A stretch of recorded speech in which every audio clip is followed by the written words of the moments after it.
Halo, perkenalkan nama saya Dinda Melati dengan NPM 1210200902. Saya dari kelas 2P Manajemen. Di sini saya ingin menjelaskan tentang membangun human capital atau model manusia berkualitas unggul. Berikut mari kita simak videonya.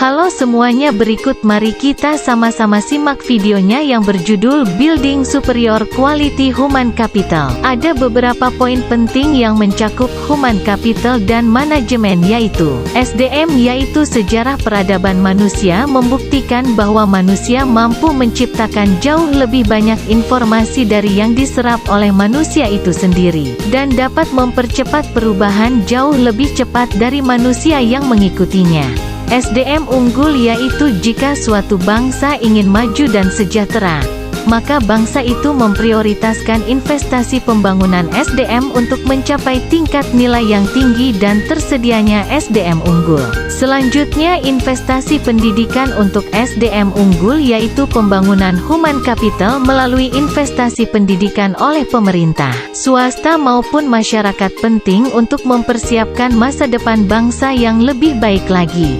Variabel penting SDM yaitu variabel penting dalam SDM adalah kemampuan, sikap, nilai-nilai, kebutuhan-kebutuhan, dan karakteristik demografinya. Pentingnya manajemen SDM yaitu sifat SDM selalu berkembang, dinamis baik jumlah maupun mutunya. Maka untuk memperoleh keseimbangan antara SDM yang tersedia dengan tingkat perkembangan ekonomi, pada tahap tertentu diperlukan manajemen SDM yang tepat pada tingkat nasional dan daerah. Selanjutnya, materi penekanan kualitas SDM ada 3 macam, yaitu yang pertama ada kualitas spiritual, meliputi aspek iman, takwa dan moral.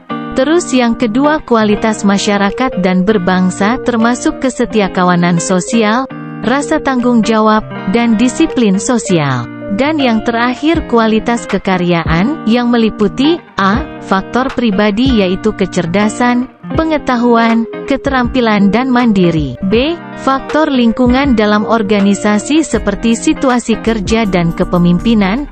C. Faktor luar organisasi seperti memahami nilai-nilai sosial dan ekonomi. Materi selanjutnya ada kebutuhan SDM di Indonesia.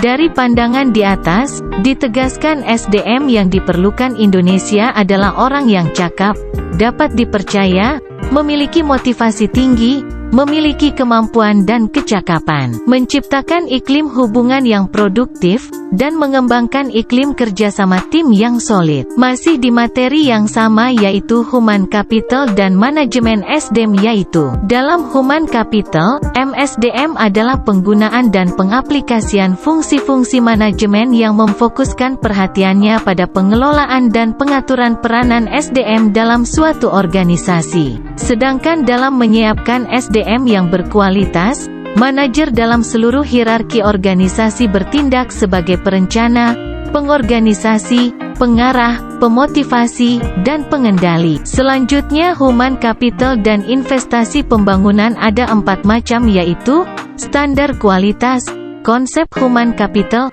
investasi SDM dan penempatan SDM. Berikut penjelasannya. Yang pertama standar kualitas yaitu kualitas produktivitas memenuhi standar apabila SDM mendapatkan pengalaman belajar dan latihan yang cukup untuk penguasaan ilmu pengetahuan dan keterampilan sesuai bidang peminatannya. Kedua, konsep human capital atau modal manusia yaitu konsep human capital berkaitan dengan fakta bahwa pada dasarnya manusia akan menanamkan investasi dalam dirinya melalui pendidikan. Yang ketiga itu ada investasi SDM yaitu investasi dalam bentuk menyediakan fasilitas pendidikan, menyediakan tenaga pendidik dan kependidikan yang berkualitas akan menjamin SDM yang unggul.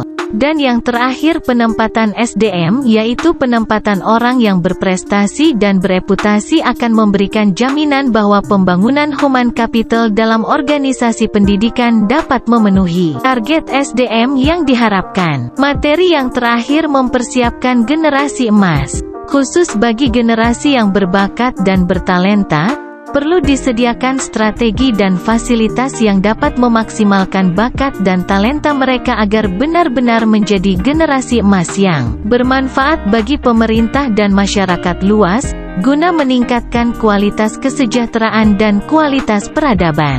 Pada dasarnya, semua individu yang normal memiliki bakat dan setiap aktivitas diperlukan berfungsinya bakat, seperti bakat matematika, bakat olahraga, bakat bahasa, bakat seni, dan lainnya tergantung pada budaya di mana individu itu hidup.